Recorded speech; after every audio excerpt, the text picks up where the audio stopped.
Wagwan people, Unreal Alpha here and welcome back to the channel for another Apex Legends video.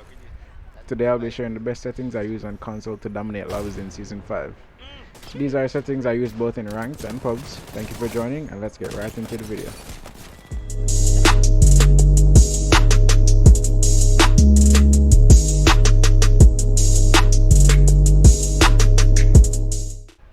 It's surprising how many videos there are for Apex Legends on consoles regarding settings. Some videos tell you to use advanced look controls. Most of them are players who use scuff controls. They always seem to leave out the average guy like you and me who only use a standard DualShock 4 controller. So that's what I'll be covering because that's what I use to play Apex.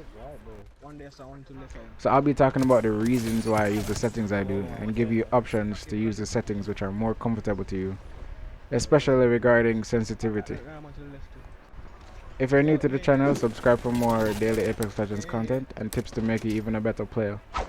Leave a like on the video if you enjoyed, and now let's talk about the settings you've been waiting for. I will have timestamps in the description below, one for the gameplay tab, then controller, then video, and lastly the audio tab. I will also only be going over the settings that I think has the most impact on your gameplay. However, if you're interested in other settings, you can pause the video and have a look. So yeah, let's jump right into the video. So these are my stats right now. 8,000 plus kills on lifeline, almost 9,000. 4 KDR, 24,000 plus kills. With all that out of the way, let's start with the gameplay tab. The first setting you want to pay attention to is the crosshair damage feedback. This is very important and I have to stress that this is a must-have. This shows a hit marker when you're dealing damage to an enemy as well as what level shield they have. That helps you to know when you can push a fight and make a better judgment of how much HP they have left. I highly recommend staying away from other options here. Now as for damage number settings, I recommend using stacking as it adds up consecutive damage instead of you having to calculate it yourself with floating. Right? This lets you know how much damage you've done so you can determine when to push a fight. Definitely do not use the off option. You can use floating and stacking if you want to see the individual damage as well as the overall damage, but that's personal preference. The next option is the weapon auto cycle on empty, and what this does is automatically switch to your other weapon once there is zero ammo left in the one that you're currently using. It only switches when you completely run out of ammo for that gun, not a magazine. So this is quite helpful in those 1v1 clutch situations where you need to switch, so you don't have to spend an extra second pressing triangle or Y to swap your gun to shoot again. Now let's move on to the auto sprint setting. This should be off, however I have it on because my left analog stick has an issue.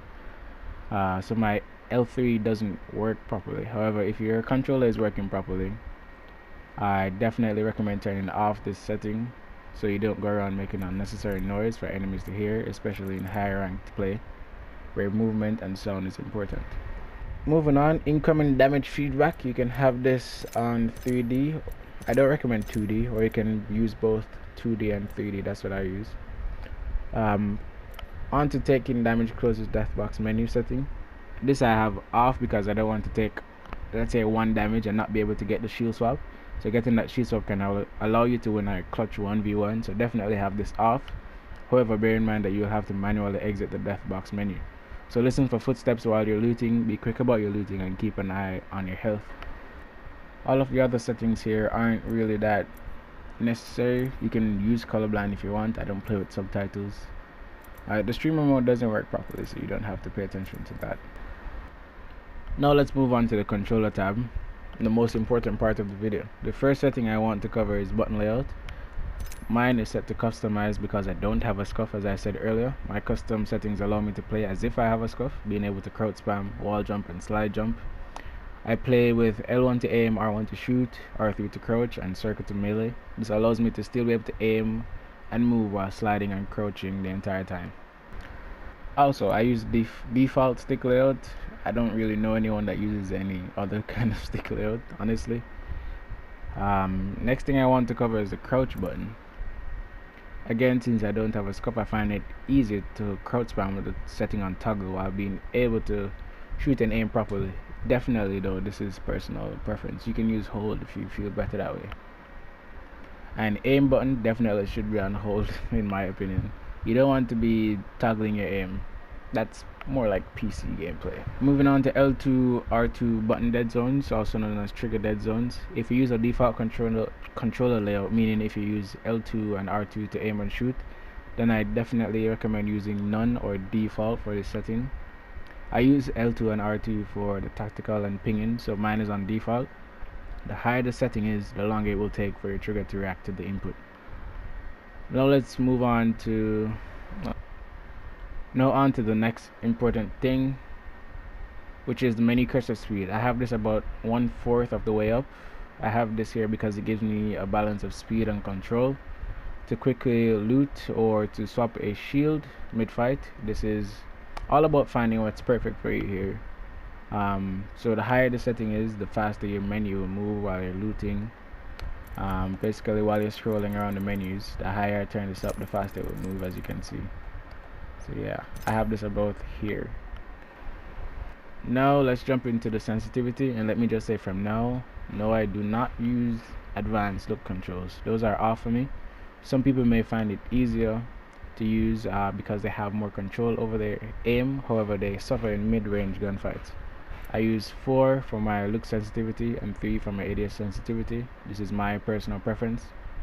However, I recommend anywhere from a 4, 5, or 6 for look sensitivity and a 4 or 5 for ADS sensitivity. Sorry, a 3 or 4 for ADS sensitivity. My per optic settings, as I said, 4 and 3 for my look and ADS sensitivity. My per optic ADS sensitivity is on.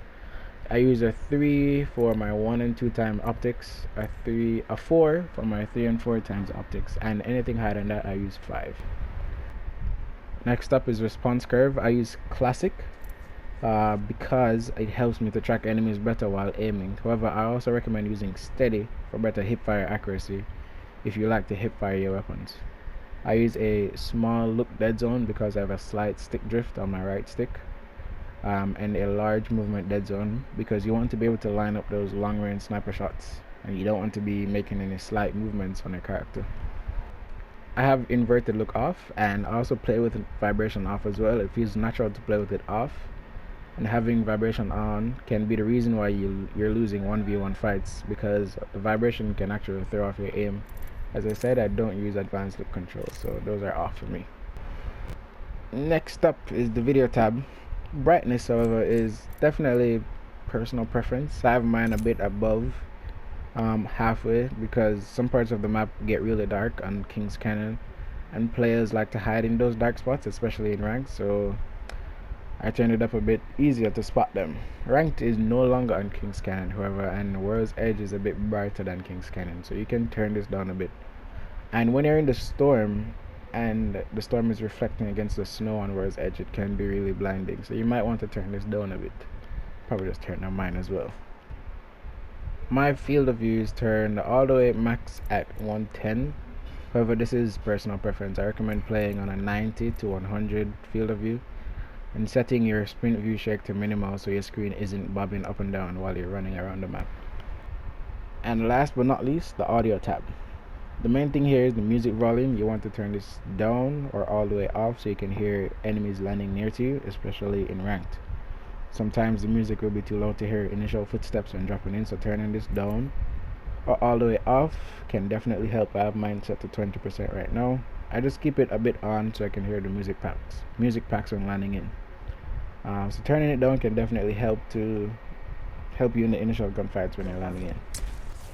So with all that said, guys, that is going to conclude the best settings guide for Season 5 in Apex Legends for both pubs and ranked. If you enjoyed today's video, don't forget to hit that like button and subscribe to support the channel as we're on the way to 600 subscribers. Hope you guys enjoy the rest of your day, and I'll catch you guys in the next one.